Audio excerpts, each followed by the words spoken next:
മേഖലയിൽ വെച്ച് നടന്ന യജ്ഞം വളരെ സമ്പുഷ്ടമാക്കുന്നതിൽ അന്തർജനസഭയുടെ പങ്ക് വളരെ വലുതായിരുന്നു. അന്ന് വളരെ കൃത്യമായിട്ട് തന്നെ അന്തർജനസഭ അവരെ ഓരോരുത്തരും ലഭിച്ച തുക കൃത്യമായി മനസ്സിലെടുത്തത് ഇത്ര രൂപയാണ് എന്ന് പറഞ്ഞ് 50,000 രൂപ ഉത്തരമേഖലാ കമ്മിറ്റി ഏൽപ്പിക്കുകയായിരുന്നു ചെയ്തത്.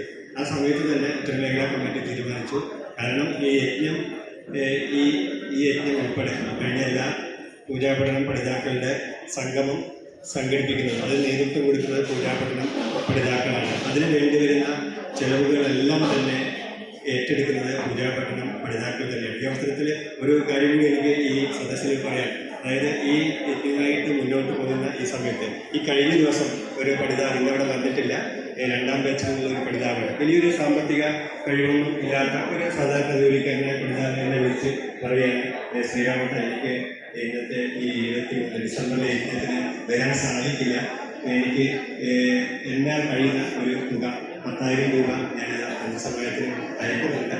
എനിക്ക് ഈ യജ്ഞം കഴിഞ്ഞിട്ട് എന്തെങ്കിലും ഇതുമായി ബന്ധപ്പെട്ട എന്തെങ്കിലും ബാധ്യതകളോ ചെലവുകളോ ഉണ്ടായിക്കഴിഞ്ഞാൽ എന്നെ അറിയിച്ചാൽ മതി, എനിക്ക് കഴിയുന്ന എല്ലാവിധ സഹായങ്ങളും.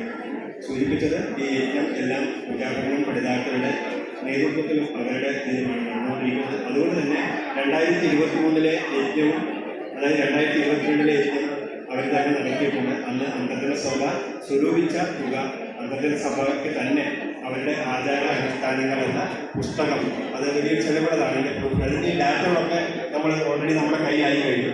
ഇനി അത് പ്രസിദ്ധീകരിക്കാൻ പാകത്തിൽ ഒരാളുടെ കൈകളിലേക്ക് കൊടുത്ത് അത് പ്രൂഫ് റീഡിംഗ് നടത്തി ഒരു പുസ്തകമാക്കി മാറ്റുകയുള്ളൂ. അതിന് വേണ്ട ചെലവുകളിലേക്ക് ഇത് അന്തർജനസഭയ്ക്ക് നൽകാൻ ഉത്തരമേഖലാ കമ്മിറ്റി അന്ന് തന്നെ തീരുമാനിച്ചിരുന്നു. അത് ഇന്നത്തെ വേദിയിൽ വെച്ച് അതിൻ്റെ ചെക്ക് ഉത്തരമേഖലാ ട്രഷറർ, ഈ ഉത്തരമേഖലയുടെ ഏറ്റവും വലിയൊരു ഭാഗ്യം എന്ന് പറഞ്ഞാൽ ഒരു സംശയമില്ല, കാര്യത്തിൽ ട്രഷററാണ്. എൻ്റെ ഏട്ടനാണെങ്കിലും ഇടയ്ക്ക് രമേശൻ നമ്പൂതിരിയാണ് ഈ തന്ത്രിസമാജത്തിൻ്റെ ഈ പ്രവർത്തനങ്ങൾ, അതായത് വലിയ മൂക്കുമുട്ട കടത്തിൽ നിന്ന് തന്ത്രിസമാജ അംഗങ്ങൾക്ക് മാത്രമേ അറിയൂ.